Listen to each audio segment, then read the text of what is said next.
Hello friends, welcome to my channel. ஒரு பஜ்ஜி தான் பார்க்க போகிறோம். இப்போ ஓமவல்லி இலைய வச்சு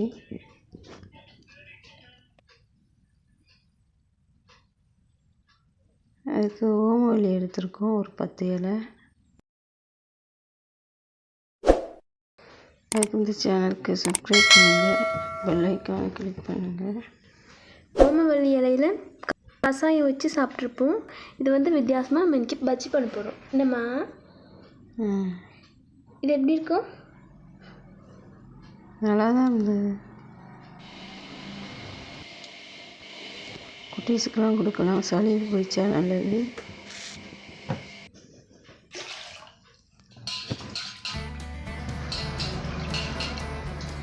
ஒரு 10 இலை பறிச்சிருந்தோமா, அது இப்போ நல்லா கழுவிடுதோம். நல்லா கழுவி எடுத்துக்கோங்க. தூசியெல்லாம் ஒட்டிருக்கோம், நல்லா கழுவிடலாம். ஓமவல்லி இலை வந்து நல்லது எல்லாத்துக்குமே, அதனால் நாங்கள் அதில் போட்டோம் பஜ்ஜி. அதுக்கு நாங்கள் கடலை மாவு யூஸ் பண்ணல, பட்டாணி பருப்பு தான் ஊற வச்சுருந்தோம். ஒரு 1/2 கிளாஸ் அளவுக்கு பட்டாணி பருப்பு ஒரு 2 மணி நேரத்துக்கு ஊற வச்சுருந்தோம்.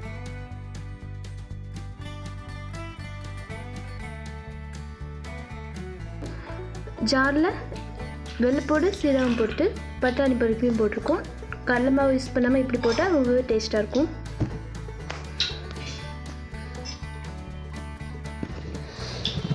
அதை நல்லா அரைச்சிக்கலாம்.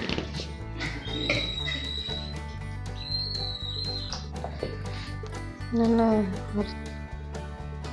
கடலை மாவு எப்படி இருக்குமோ அதே மாதிரி நல்லா அரைச்சிக்கலாம். நல்லா மசிஞ்சிட்டு இதை நம்ம ஊற்றிடலாம். அரைச்சி எடுத்துட்டு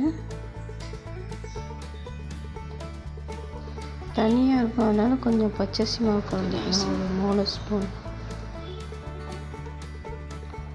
கொஞ்சம் காயம் போட்டு, காரப்பொடி கொஞ்சம்,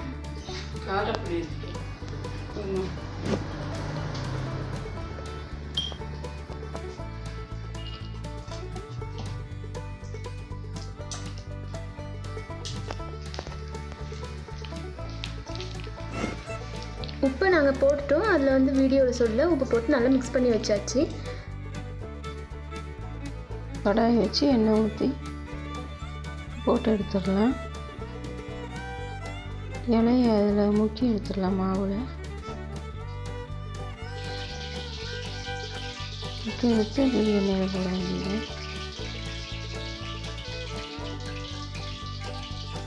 இலையில எல்லா பக்கமும் மாவு படுற மாதிரி பார்த்துக்கோங்க. அப்படி தான் நல்ல கிறிஸ்பாக வரும். நல்ல புஷ் புஷ்ன்னு இருக்குது பஜ்ஜி.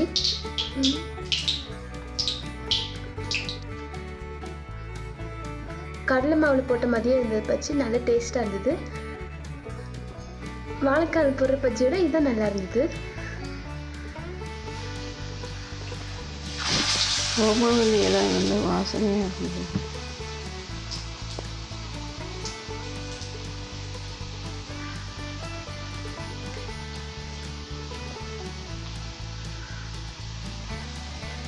நீங்களும் இப்படி ட்ரை பண்ணி பாருங்கள்.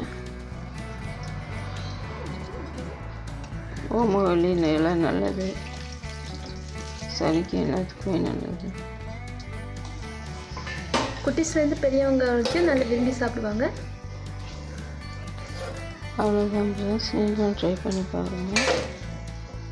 எப்படி இருந்தது கமெண்ட் பண்ணுங்கள், சேனலுக்கு சப்ஸ்கிரைப் பண்ணுங்கள். இந்த வீடியோ பார்த்ததுக்கு ரொம்ப ரொம்ப நன்றி.